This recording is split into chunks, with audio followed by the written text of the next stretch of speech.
back to the game itself, Diablo's first dungeon levels in the cathedral's tombs are noticeably unchallenging. It's a tutorial level in the modern sense, a gateway into the game where the player can get accustomed to the controls but not necessarily the best method of play. This is handled very differently to other RPGs from the time, say with Arena and Daggerfall. The Imperial Sewer and Privateer's Hold are there to test you. They guarantee that you're ready for the rest of the game, to ensure that you have chosen or built a competent enough character and understand the mechanics well enough to survive the ordeal and make it to safety. Both methods have their merits. If you can survive the first dungeons in those games, you'll be able to beat the rest of the game given enough time and effort. Not so with Diablo, where instead you are, in a way, handheld through baby's first combat scenario. Only later will your mettle be tested. They're both valid, however one objectively leaves a better first impression with the majority of people. You need not look far into internet discussions to see that Arena and Daggerfall are infamously remembered for the brutality of their opening dungeon crawl. A lot of people never make it past those sections, even if for seasoned gamers they're not that bad. Diablo has no such infamy until a mini-boss on level 2, with Blizzard North's goal of stripping back the RPG to basics and developing a gameplay loop anyone could understand. Making the cathedral easy was the way to go. As we enter the crypts once used by the residents of Tristram to store their dead, a darkness swallows much of our visibility. Returning adventures to these first 4 levels on repeat playthroughs or higher difficulty runs leaves these stone walls feeling cozy relative to what lies below. Wooden doors separate many of the chambers, and there's a common feature of a large 24 by 24 tile room with 4 pillars and a random assortment of rectangular rooms shooting off of it, connected by corridors. Unprecedented replayability. That was the goal. Diablo is noted for its high degree of randomization. Everything from the dungeon layout, the type of and location of the monsters, and even the quests are randomized, ensuring not only surprises in every play session, but also upping the game's overall replay value. Your experience is going to be different than anybody else's forever. Your character that you've made is unique. Just because of the way the trillions of combinations that exist out there, nobody will have the same experience twice. It's this random nature for why some refer to this game as a roguelike, as intended by the developers given their inspirations. The randomization also serves to make each player's game their own. Players feel an ownership of the game experience in that they are actively generating a unique story for themselves. It's enjoyable to tell friends about what you have just done in the game, knowing for sure that they have not done exactly the same as you. Simply following an online walkthrough won't help us accomplish a goal without some degree of our own effort.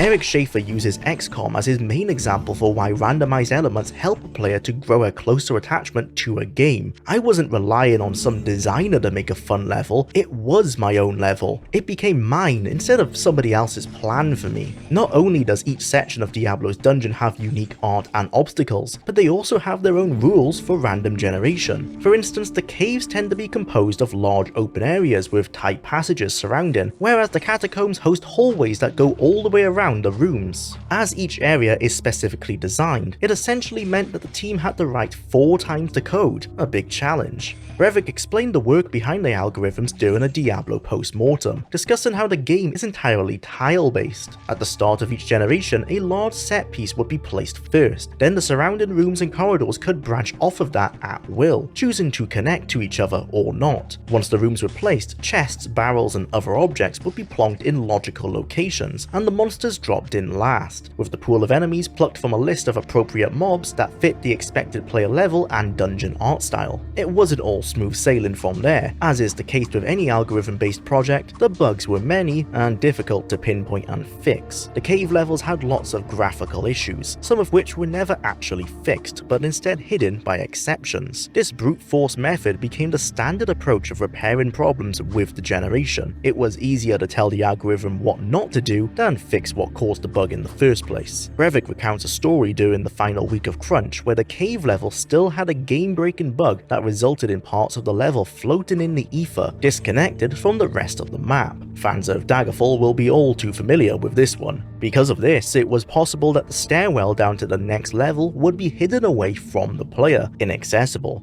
The fix was to run a script after the level was generated that checked whether the character could pathfind from one stairwell to the other. If they couldn't, the game would dump the level and regenerate it until it was possible. Rick Sayers remembers how it was common for the algorithm to wall the player in or create weird paths that made no sense. You can see this yourself as you play. Despite being made by the men of Tristram in the lore, you have to wonder what the hell the architects were smoking when they came up with the designs for this place. While no two levels may ever be identical, there is however a similarity which sets in, an inevitability with any random generation algorithm. They aren't truly random, instead conforming to strict scripted rules so that they do not break. You need only look at Daggerfall to see what happens when such rules are not as liberally enforced, with that game hosting a variety of quest-breaking bugs. Each level itself occupies a set size, and really once you've seen 2 or 3 complete dungeons from level 1 to 16, you've seen them all. There aren't any real puzzles or tricks to access in all parts of an area, no keys to be found or hidden buttons to press. Thus clearing a level is a matter of venturing into corridors and rooms, dispatching whatever enemy you find within, rinsing and repeat. An example of a bug I ran across would be on level 16, the final boss room where one can find Diablo. The algo generated 3 rooms I could not enter as I did not have the magical ability to phase into these rooms or use telekinesis to activate the levers I could see lit up inside. This forced my warrior to have to reset Adria's inventory until I could buy a scroll of phasing, as I didn't have enough mana points to cast a teleport spell in my spellbook. As phasing is random, I had to resort to save scumming until I was lucky enough to warp inside and release Diablo, only to find myself stuck in there, having to walk back to town and walk down the normal way to enter the level again.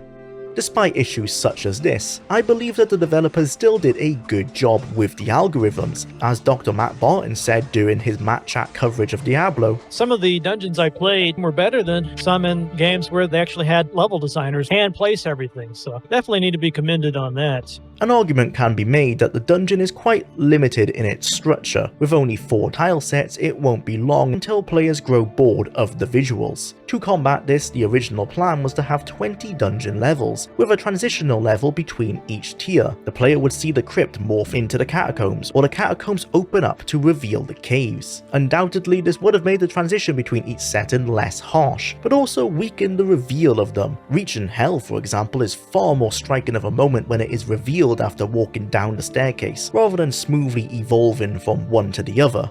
The 4 additional levels were cut to save time. The algorithms were already giving the programmers a headache as it was. Trying to have combo algorithms running that combined the dungeon layouts of 2 layers together was more effort than it was worth. Still, 20 levels of dungeon crawling certainly would have looked stronger on the back of the box, even if in practice it makes little difference.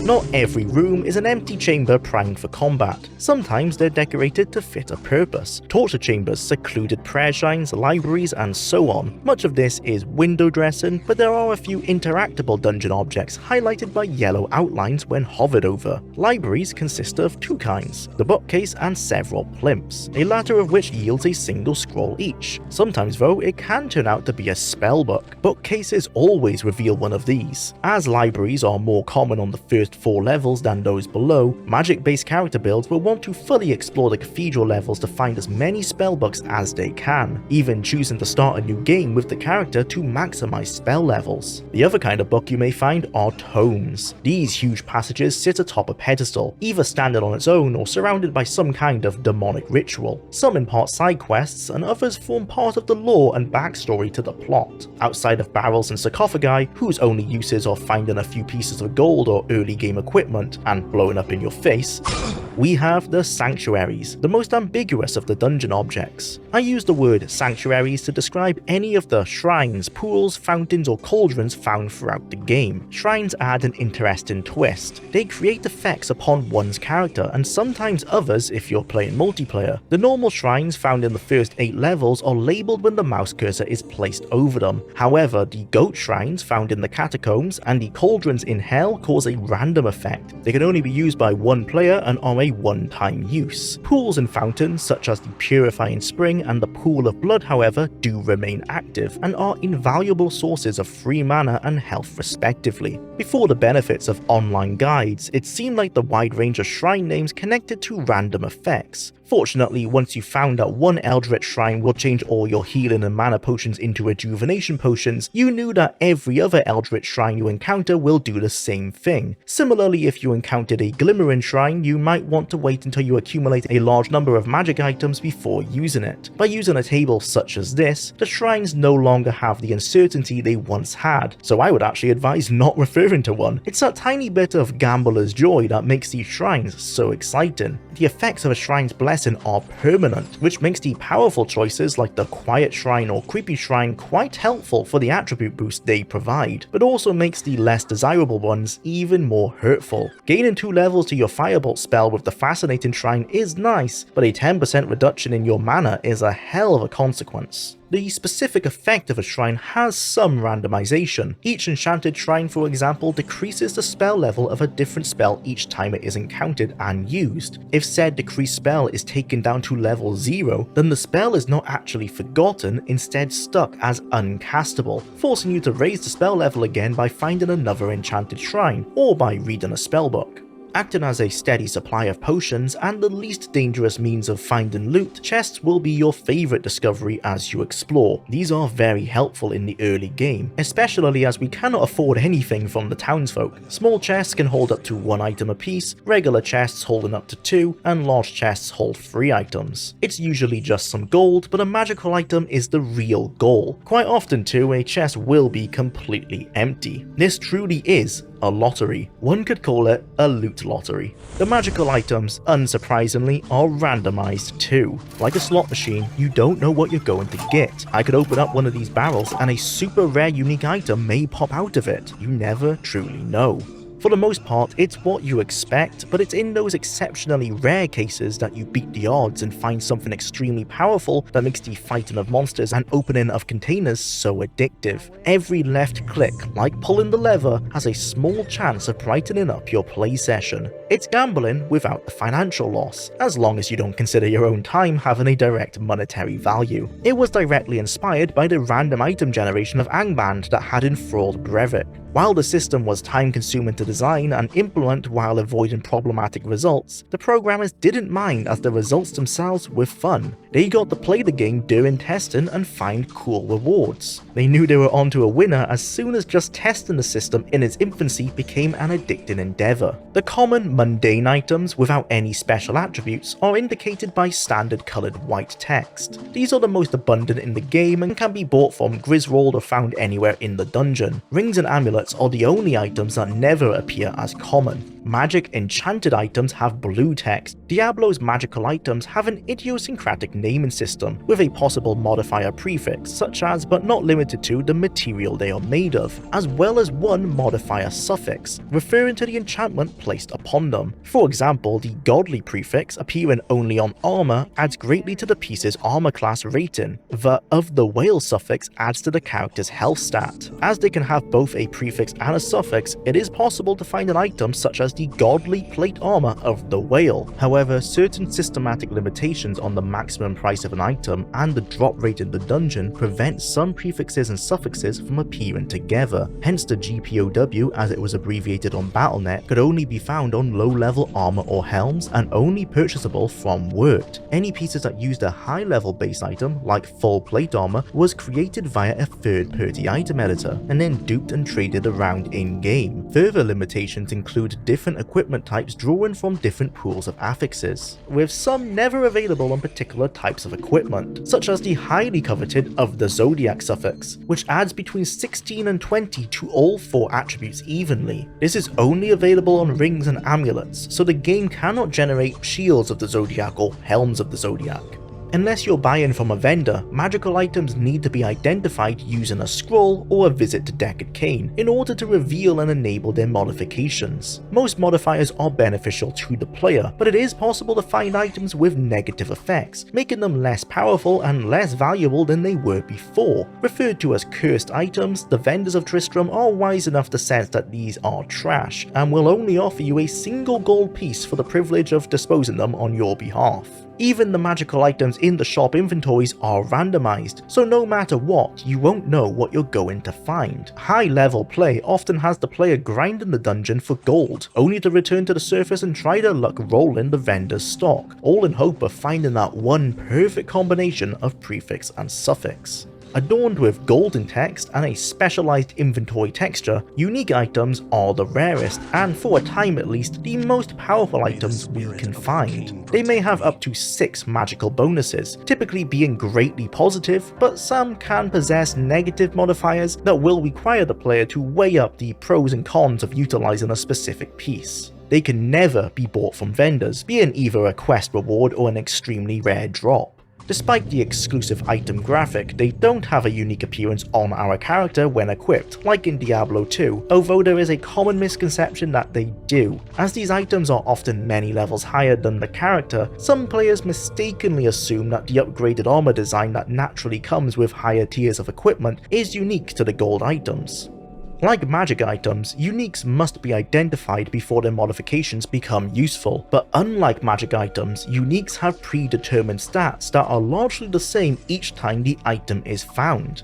An interesting difference from other CRPGs is that items that require identification can be equipped in Diablo before their magical abilities are discovered. Their base attributes like the damage a weapon deals or the armor class of a defensive item still take effect, but no magical abilities are activated. Therefore, unique items whose strengths are counted by their magical penalties can be used without suffering those negative effects. For example, we have the Gotterdammerung Helm, where it can be worn in its unidentified state for its unparalleled 60 AC, even though its enchantment comes with a major attribute bonus of plus 20 to all and enemy damage reduction. The negative effect of reducing all resistances to 0 regardless of the power of your other equipment makes it next to useless for most players in its identified state. Eric Schaefer explained how they internally referred to the system as the kill/reward technique. All gameplay was built around the basis that as players continually kill monsters, they get rewarded with treasure and experience, while they're always offered a steady stream of goals and accomplishments to entice them to keep playing. There's always a quest that is almost finished, a level almost cleared, or an experience level almost achieved. On a smaller scale, they tried to make every single action fun. Moving around inventory items produces pleasing sounds, monsters die in spectacular fashion, like pinatas exploded in a shower of goodies. They strove for overkill in that sense. Every kill places the players on the verge of something great, only a few mouse clicks away from a dozen interesting things.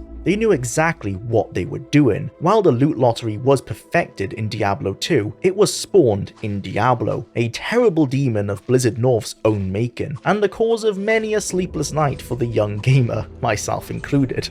Graphic disclosed how dispensing rewards entails a very difficult balance. It's all about pacing, rewards, timings, things like that, because you can't focus only on finding new items. There are layers to the game. Oh, I found a new environment, I've run into a new monster, or I've leveled up and earned stat points. They build upon each other, the layers of rewards coming in at different times and at a different pace and at different satisfaction levels, all create this magic formula.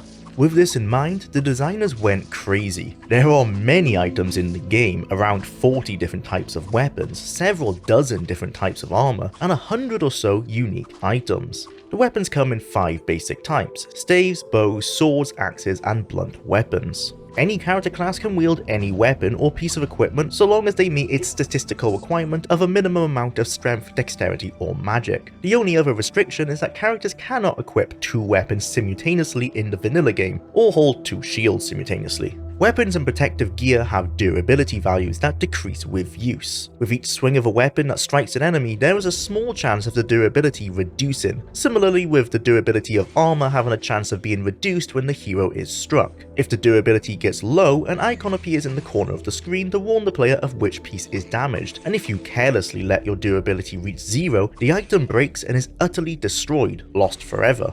Akin to MMOs that have distinct phases of play from the early, mid and late game, Diablo works similarly. When you first play the game, your initial goal will be to survive each level of the dungeon as you progress downwards, gaining strength and equipment as you go, eventually confronting and defeating Diablo. From there, you enter the mid game, taking your proven character into the higher difficulty settings, continuing your quest and leveling more and more until you eventually hit max level. No longer is clearing a dungeon level or beating Diablo your challenge. Now the game is all about jumping across universes into new versions of Tristram's dungeon, in search of greater and greater loot. Also, you can flex on your friends over Battle.net. This is the endgame of Diablo, playing the loot lottery in hopes of finding that best in slot item for your specific build. Unlike an MMO, however, you need not feel FOMO if you never reach the endgame, for completing the early game and beating Diablo that first time can be enough to be satisfied with the game. With its innate replay value due to the high degree of randomization, the game can be as long as you like, and for many that initial challenge is more than enough.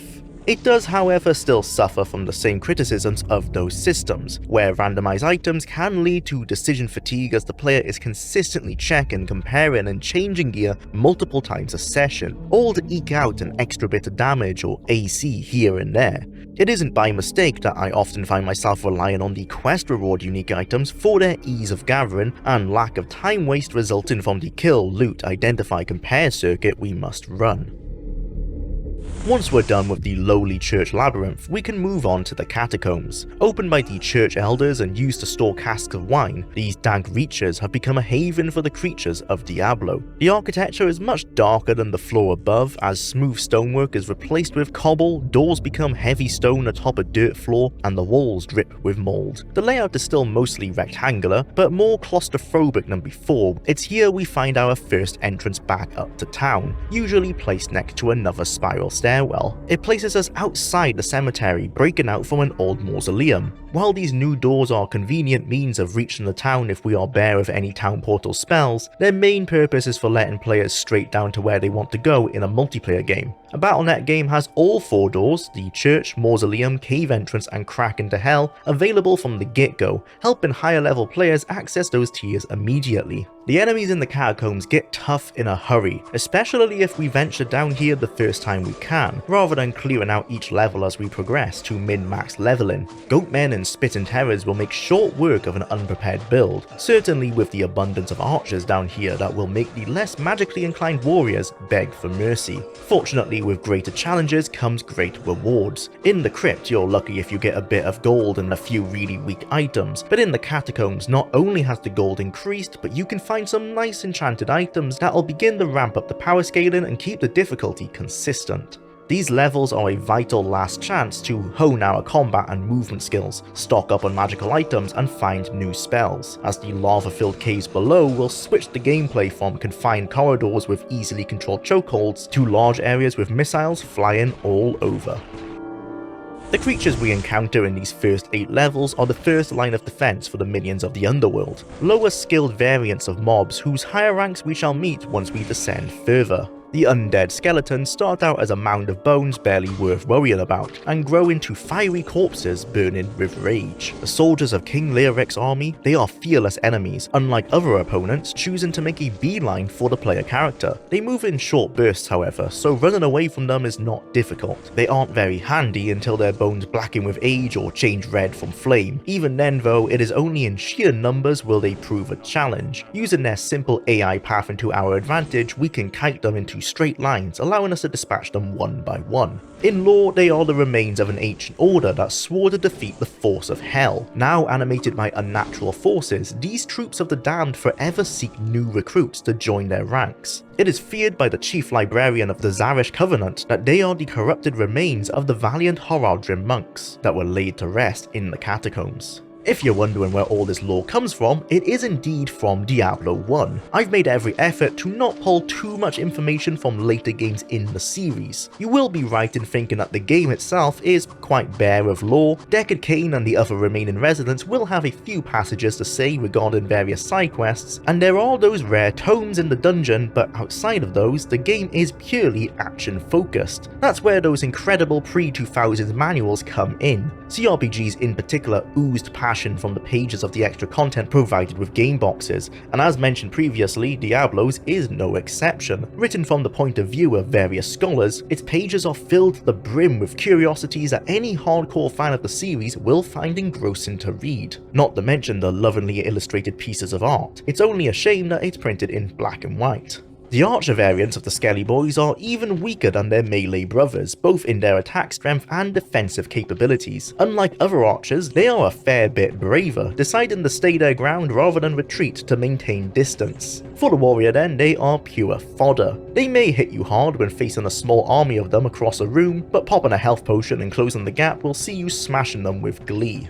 We're already acquainted with these fellas, the short goblin-looking fallen ones that wield swords or spears. They're hopeless cowards and will promptly run away when one of their numbers is slain. Coming in two variants, the yellow ones in the crypts and the carvers. These stronger blue-skinned cousins populate the deeper catacombs. Scavengers do significant amounts of damage. They are extremely aggressive and will not hesitate to attack, using their powerful legs for swift springing slashes. They are capable of forcing stun frames, making them particularly dangerous for melee builds that may find themselves unable to get hit in between the constant staggers. Their weakness is their ferocious appetite. The smell of death drives them into a feeding frenzy and they'll stop the feast upon remains that are nearby. Taking out other beasts first can buy you some time before the scavengers swarm in. If you hurt a scavenger enough, they'll also run away and munch on the nearest corpse to heal up. Luckily, they're glass cannons and can usually be taken out in one hit before this happens.